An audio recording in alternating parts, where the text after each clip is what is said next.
Hello viewers, আপনারা যেখান থেকে আমার এই ইউটিউব চ্যানেলটি দেখছেন সকলকে স্বাগত জানাই। এবং আমি প্রথমেই বলবো আপনারা চ্যানেলটিকে সাবস্ক্রাইব করে রাখবেন।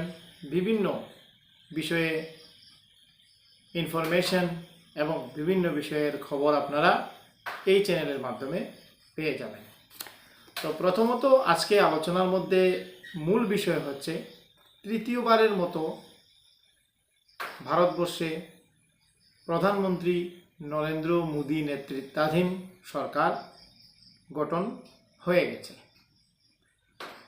বর্তমানে আমাদের সকলেরই জানা আছে যে প্রধানমন্ত্রী নরেন্দ্র দামোদর দাস মোদী তৃতীয়বারের মতো আমাদের ভারতবর্ষের প্রধানমন্ত্রী হিসাবে শপথ গ্রহণ করে ফেলেছেন। তো আজকে আমরা জানব কার কাছে কোন মন্ত্রণালয় রয়েছে, সেই বিষয়ে আজকে আমরা কিছু জিনিস জানার চেষ্টা করব। প্রথমত স্বরাষ্ট্র মন্ত্রক, আপনারা জানেন যে গত মোদী সরকারের 2.0 কার্যকালে স্বরাষ্ট্র মন্ত্রক অমিত শাহ জির হাতে ছিল। পুনরায় উনি স্বরাষ্ট্র মন্ত্রক পেয়েছেন।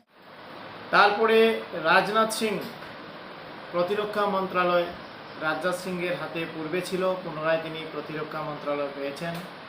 এবং আমাদের কেন্দ্রীয় সড়ক পরিবহন মন্ত্রী হিসাবে নিয়োজিত হয়েছেন নীতিন গডকরি। নীতিন গডকরি পুনরায় কেন্দ্রীয় পরিবহন মন্ত্রী হিসাবে শপথ গ্রহণ করেছেন। জেপি নাড্ডা স্বাস্থ্য ও পরিবার কল্যাণ মন্ত্রণালয়, নির্মলা সীতারমণ উনি পূর্বেও অর্থ এবং মন্ত্রী ছিলেন। এবারও মোদী সরকারের 3.0 কার্যকালে অর্থ এবং কর্পোরেট বিষয়ক মন্ত্রী হিসাবে শপথ গ্রহণ করেছেন। এস জয়শঙ্কর বিদেশ মন্ত্রণালয়, উনি দেখবেন এস জয়শঙ্কর। এবং শিবরাজ সিং চৌহান কৃষি এবং কৃষক কল্যাণ ও গ্রাম উন্নয়ন মন্ত্রণালয় পেয়েছেন। তাছাড়া মনোহর লাল খট্টর বিদ্যুৎ এবং নগর উন্নয়ন মন্ত্রণালয় পেয়েছেন। এইচ ডি কুমারস্বামী ভারী শিল্প মন্ত্রণালয় উনি পেয়েছেন। তারপরে ধর্মেন্দ্র প্রধান শিক্ষা মন্ত্রণালয় উনি পেয়েছেন, ধর্মেন্দ্র প্রধান। জিতেন রাম মাঝি হিন্দুস্তানি আওয়াম মোর্চা ক্ষুদ্র কুটির এবং মাঝারি শিল্প। জিতেন রাম মাঝি উনি অন্য দলের, যাই হোক ইনি ক্ষুদ্র কুটির এবং মাঝারি শিল্প পেয়েছেন। রাজীব রঞ্জন সিং পঞ্চায়েত রাজ, মৎস্য, পশুপালন এবং ডেয়ারি মন্ত্রণালয় পেয়েছেন। সর্বানন্দ সোনোয়াল জাহাজ, বন্দর এবং জলপথ মন্ত্রণালয় পেয়েছেন। সর্বানন্দ সোনোয়াল আপনারা চিনতে পারছেন, যিনি পূর্বে আসামের মুখ্যমন্ত্রী ছিলেন।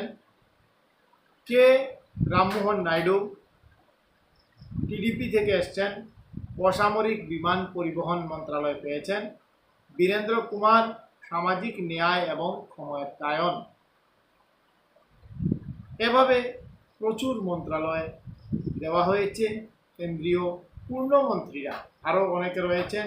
গিরিরাজ সিং বস্ত্র মন্ত্রণালয়, ভূপেন্দ্র যাদব পরিবেশ, বন এবং জলবায়ু পরিবর্তন বিষয়ক মন্ত্রণালয় পেয়েছেন। অন্নপূর্ণা দেবী মহিলা এবং শিশু কল্যাণ মন্ত্রণালয় পেয়েছেন।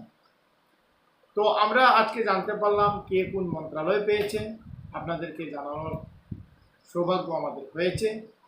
তো আজকে আমাদের আলোচনা আমরা এখানে শেষ করছি। সকলকে অনেক অনেক ধন্যবাদ।